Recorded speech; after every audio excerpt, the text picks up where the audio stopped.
Hello दोस्तों, कैसे हो? उम्मीद करूँगा सब ठीक होंगे, मस्त होंगे, पढ़ रहे होंगे। दोस्तों, आज मॉक लगाएंगे एसएससी सीजीएल का, जिसमें 25 क्वेश्चन रहेंगे। आपने बताने आपने कितने गलत किए, कितने ठीक किए और कितने आपको नए सीखने को मिले। ये क्वेश्चन हर एग्जाम को ध्यान में रखते हुए रहेंगे, लेकिन सीजीएल पर मेन फोकस रहेगा हमारा। ठीक है, 25 क्वेश्चन है, देखना है आपने कितने क्वेश्चन ठीक किए। ठीक है, चलिए शुरू करते हैं। पहला क्वेश्चन है, भारत के प्रथम सिख प्रधानमंत्री कौन थे? भारत के प्रथम सिख प्रधानमंत्री कौन थे? आपने ये बताना है कि कौन से प्रधानमंत्री थे हमारे वो जो सिख थे। नरेंद्र मोदी, चरण सिंह, लाल बहादुर शास्त्री या फिर मनमोहन सिंह। बताओ जल्दी।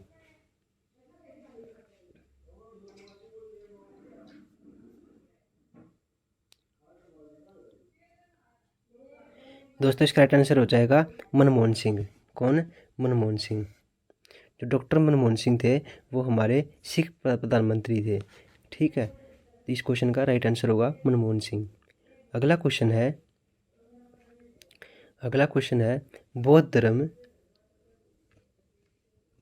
बौद्ध को किस स्थान पर ज्ञान प्राप्त हुआ था? बताओ जल्दी।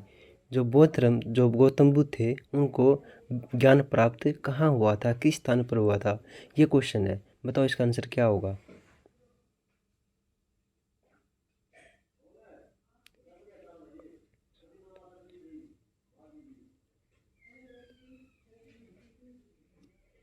दोस्तों, इसका राइट आंसर हो जाएगा बोध गया में। कहाँ पर?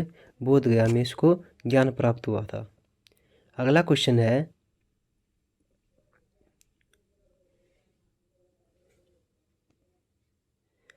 किस शल्य चिकित्सा के जनक के रूप में जाना जाता है? किसे जाना जाता है एक शल्य चिकित्सा के रूप में? बताओ जल्दी, इसका राइट आंसर क्या होगा। चाणक्य, अमर सिंह, सुश्रुत या फिर चरक? देखो, जो सूट लिखा हुआ है, यहाँ पर सुश्रुत आएगा। ठीक है, ये थोड़ी मिस प्रिंटिंग है, इसको ठीक कर लेना। बताओ इसका आंसर क्या होगा।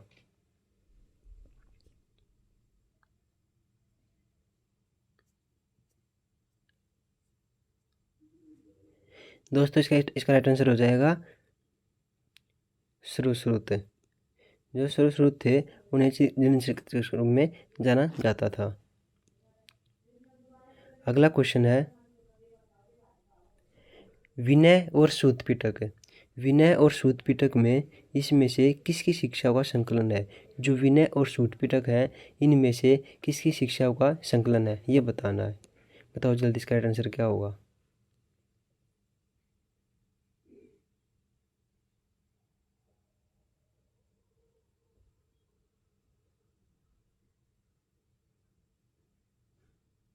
दोस्तों, इसका राइट आंसर हो जाएगा गौतम बुद्ध। कौन सा? गौतम बुद्ध। जो विनय पिटक और सूत पिटक है, वो किसकी शिक्षा का संकलन है? गौतम बुद्ध की शिक्षाओं का संकलन है। अगला क्वेश्चन है, त्रिपिटक किस भाषा में है? जो त्रिपिटक है वो किस भाषा में है? संस्कृत में, फारसी में, उर्दू में या फिर पाली में? बताओ इसका आंसर क्या होगा।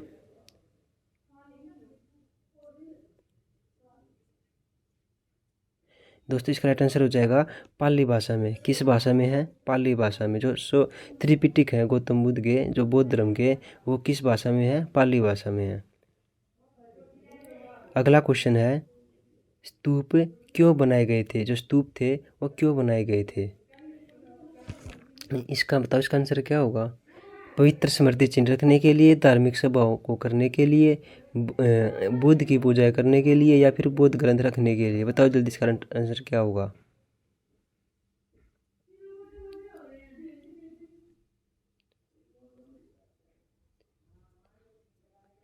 पवित्र स्मृति चिन्ह रखने के लिए। इसका राइट आंसर हो जाएगा पवित्र स्मृति चिन्ह रखने के लिए। जो स्तूप बनाए गए थे वो इसलिए बनाए गए थे ताकि पवित्र स्मृति चिन्ह रख सके। अगला क्वेश्चन है, बुद्ध प्रत्येक धर्म का चक्र किसे दर्शाता है? जो बुद्ध है वो अपने जो उसका जो बुद्ध प्रतीक है वो धर्म चक्र किसे दर्शाता है, ये बताना है। इसका राइट आंसर क्या होगा, बताओ जल्दी। प्रथम उपदेश, जन्म, अंतिम उपदेश या फिर मृत्यु? जो धर्म चक्र है बौद्ध धर्म का, वो क्या दर्शाता है?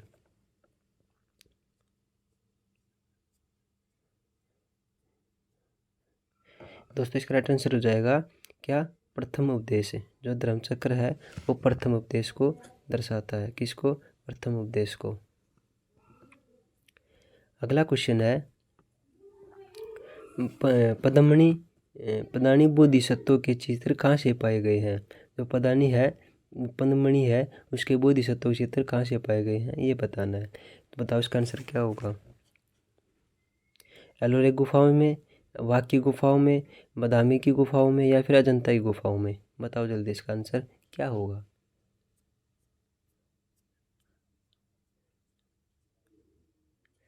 दोस्तों इसका राइट आंसर हो जाएगा किसमें? अजंता की गुफाओं में। जो पद्मणि बोधिसत्व हैं वे अजंता की गुफाओं में पाए गए हैं।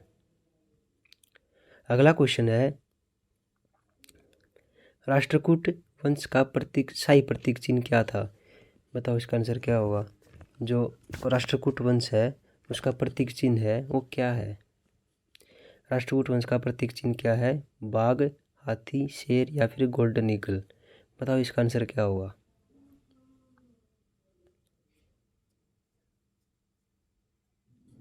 दोस्तों इसका राइट आंसर हो जाएगा किसमें? Golden eagle. क्या है? Golden eagle. इसका जो गोल्डन ईगल है वो इसका राइट आंसर है। ठीक है, जो राष्ट्रकूट वंश है उसका सही प्रतीक चिन्ह क्या है? Golden eagle. अगला क्वेश्चन है शिलालेखों का अध्ययन क्या कहा जाता है? जब शिलालेखों का अध्ययन करते हैं उस प्रक्रिया को हम क्या बोलते हैं? उस चीज़ को हम क्या बोलते हैं? शिलालेखों के अध्ययन को क्या कहा जाता है? बताओ जल्दी। परिस्थितिकी, एक्लोलॉजी, या समाजशास्त्र, या फिर एपिग्राफी? बताओ इसका आंसर क्या होगा?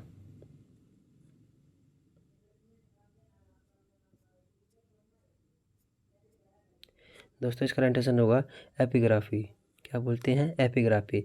शिलालेखों के अध्ययन को एपिग्राफी कहा जाता है। ठीक है, अगला क्वेश्चन है हड़प्पा की मोहरों पर किस पशु को देखा गया था?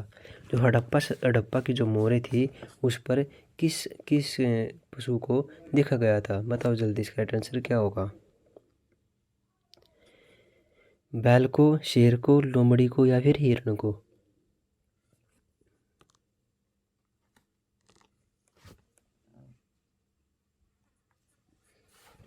दोस्तों इसका आंसर राइट आंसर होगा बैल को। किसको? बैल को। हड़प्पा सभ्यता की जो मोहरें थी उस पर बैल को देखा गया था। आगे है अगला क्वेश्चन है पहलव राजवंश का संस्थापक कौन था? जो पहलव वंश था उसका संस्थापक कौन था? इसको बनाने वाला कौन था? उसकी स्थापना करने वाला कौन था?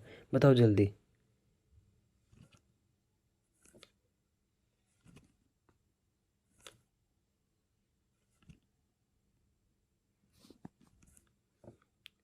दोस्तों इसका राइट आंसर हो जाएगा सिंह विष्णु। कौन? सिंह विष्णु। जो पहलव वंश है उसका संस्थापक कौन है? सिंह विष्णु।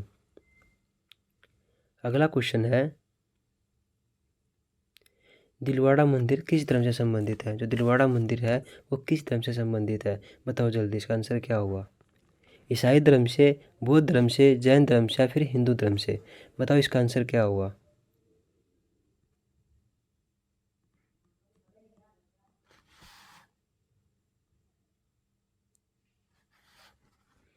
दोस्तों इसका राइट आंसर हो जाएगा जो दिलवाड़ा मंदिर है वो जैन धर्म से संबंधित है। किस धर्म से?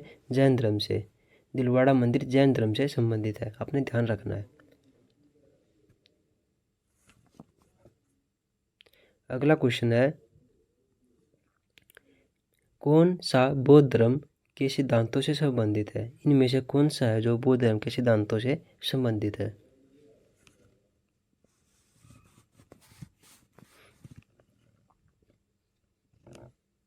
विनय पिटक, अद्वैतम पिटक, सूत पिटक, या फिर दिव्यादान? सॉरी दोस्तों, थोड़ी तबीयत डाउन है। कौन सा बौद्ध धर्म के सिद्धांतों से संबंधित है? विनय पिटक, अभिधम पिटक, सूत पिटक, या फिर दिव्यदान? बताओ इसका आंसर क्या होगा?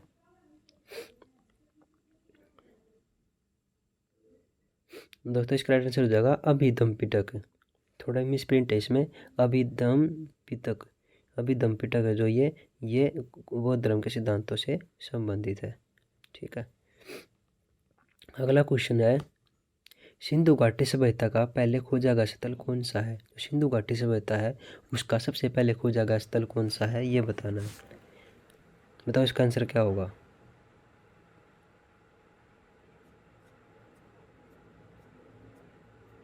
दोस्तों इसका राइट आंसर हो जाएगा हड़प्पा।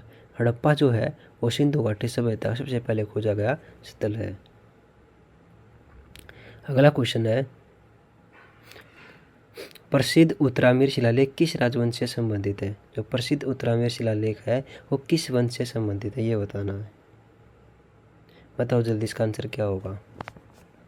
पांड्या वंश से, चोल वंश से, पल्लव वंश से या फिर चालुक्य वंश से? बताओ इसका आंसर क्या होगा।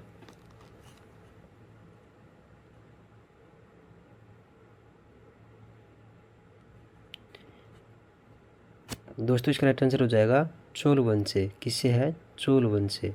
जो चोल वंश से है वो क्या है? प्रसिद्ध उत्तरामीर शिलालेख है वो चोल वंश से संबंधित है। अगला क्वेश्चन है, प्राचीन काल में अवध को किस नाम से जाना जाता था? प्राचीन काल में जो अवध था उसको किस नाम से जाना जाता था, ये बताना है। बताओ इसका राइट आंसर क्या होगा। कौशल से, कपिलवस्तु से, कौशाम्बी से या फिर काशी से? बताओ इसका आंसर क्या होगा।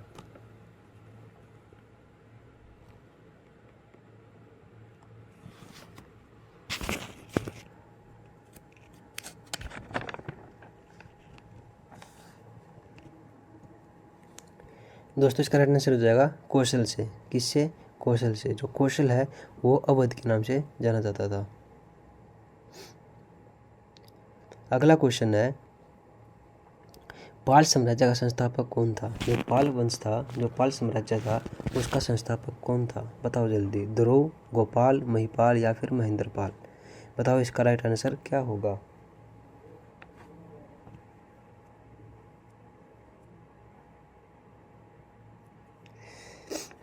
दोस्तों इसका राइट आंसर हो जाएगा गोपाल। जो पाल साम्राज्य था, जो पाल वंश था उसका संस्थापक कौन था? गोपाल। कौन था? गोपाल। याद रखना, अपने पेपर में बार बार आने वाला क्वेश्चन है, कंफ्यूज करेगा। पाल जो साम्राज्य था उसका संस्थापक कौन था? गोपाल। ठीक है, अगला क्वेश्चन है, किस वेद को ब्रह्मवेद के नाम से जाना जाता है? ऐसा कौन सा वेद है जिसे ब्रह्मवेद के नाम से भी जाना जाता है? यजुर्वेद, ऋग्वेद, यजुर्वेद, सामवेद या फिर अथर्ववेद? बताओ इसका राइट आंसर क्या होगा।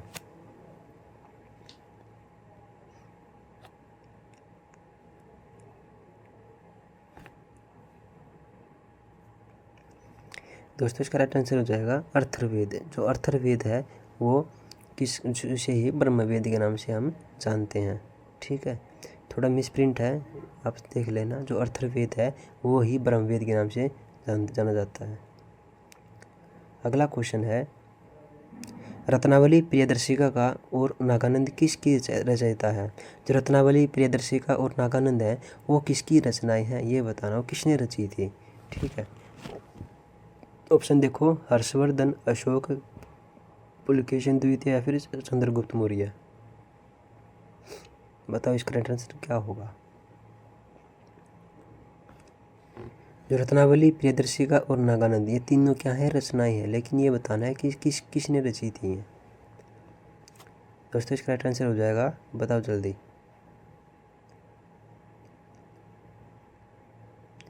दोस्तों इसका राइट आंसर हो जाएगा, किसने रची थी? हर्षवर्धन ने। किसने? हर्षवर्धन ने। जो रत्नावली, प्रियदर्शिका और नागानंद है ये हर्ष की रचनाएं हैं। अगला क्वेश्चन है, जैन धर्म का अंतिम तीर्थंकर कौन था? जो जैन धर्म थे उनमें जो उनके जो तीर्थंकर होते थे उनका अंतिम तीर्थंकर कौन था, ये बताना है। बताओ जल्दी।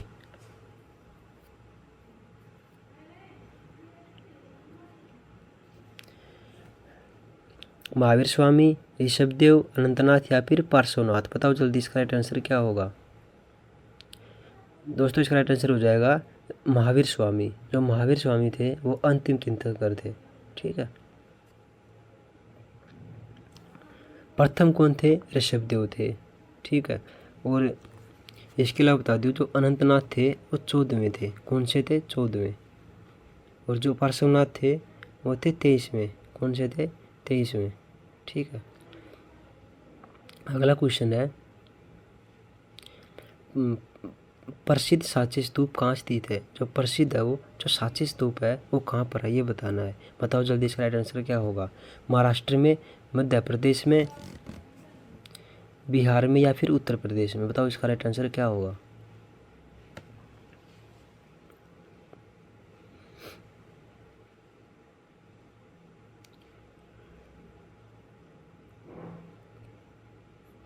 दोस्तों इसका राइट आंसर हो जाएगा मध्य प्रदेश में। कहाँ पर? मध्य प्रदेश में। मध्य प्रदेश में सांची स्तूप है वो प्रसिद्ध है, स्थित है। ठीक है। इसके अलावा मैं आपको बता दूं जो प्रसिद्ध सांची स्तूप मध्य प्रदेश में है। और सांची स्तूप का निर्माण अशोक ने करवाया था। और कब करवाया था? 3री शताब्दी में करवाया था। ठीक है। सांची स्तूप बौद्धों का महत्वपूर्ण तीर्थ स्थल माना जाता है। और इसके अलावा मैं आपको बता दूं ये 1989 में सांची स्तूप को विश्व विरासत स्थल में शामिल किया गया था। कब किया गया था? 1989 में। कब? 1989 में इसको यूनेस्को द्वारा क्या किया गया था? शामिल किया गया था। ठीक है। अगला क्वेश्चन है जैन मठ संस्थाओं को क्या कहा जाता है? जो जैन मठ की जो संस्थाएं हैं उनको क्या कहा जाता है ये बताना है। बताओ जल्दी। अपिग्रह, बसादिश, श्वेतांबर या फिर तीर्थ? बताओ इसका राइट आंसर क्या होगा?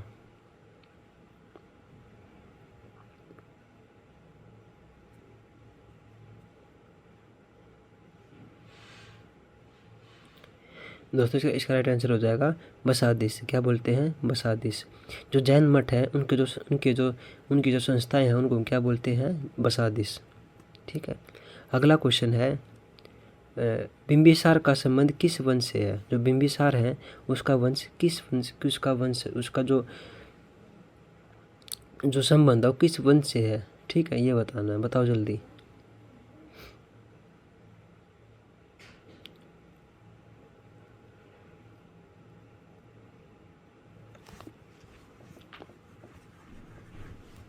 दोस्तों इसका राइट आंसर हो जाएगा हर्यक वंश से। किससे है? हर्यक वंश। जो हर्यक वंश है उसके जो संबंध है कौन से शासक से है? बिंबिसार से। किससे है? बिंबिसार से है। इसके अलावा मैं आपको बता दूं जो मौर्य वंश है उसके जो संस्थापक कौन थे? चंद्रगुप्त मौर्य थे। कौन थे? चंद्रगुप्त मौर्य थे। और अगर मैं आपको बता दूं अगर ये क्वेश्चन आ जाए कि राजा राज थे उनका संबंध किस वंश से था? उसका संबंध चोल वंश से था। इसके अलावा बता दूं मैं आपको जो अगर ये क्वेश्चन आ जाए कुषाण वंश थे उसका संबंध किस शासक से था? तो कनिष्क से होगा। किससे? कनिष्क से। अगर क्वेश्चन ये आ जाए कि हर्यक वंश का संबंध किस शासक से था? तो बिंबिसार से। किससे? बिंबिसार से। ऐसे क्वेश्चन को लगाया करो। ठीक है। अगला क्वेश्चन है प्रसिद्ध यात्री फाहियान का संबंध किस देश से है? जो प्रसिद्ध यात्री जो फाहियान था उसका संबंध किस देश से है ये बताना है। लेकिन आपने ये क्वेश्चन कमेंट बॉक्स में बताना है। ठीक है। ये क्वेश्चन सिर्फ आपके लिए रहेगा। आपने इसका आंसर कमेंट बॉक्स में ज़रूर बताना है। चाहे आप पढ़ के बताओ चाहे आप गूगल से करके बताओ। अगर आप गूगल से करके बताओगे तो आपके लिए क्वेश्चन पक्का हो जाएगा। ठीक है। लेकिन बताओ कि इसका आंसर क्या होगा और बताना है। आपके कितने क्वेश्चन ठीक हुए, कितने क्वेश्चन गलत हुए, आपने कमेंट बॉक्स में बताना है।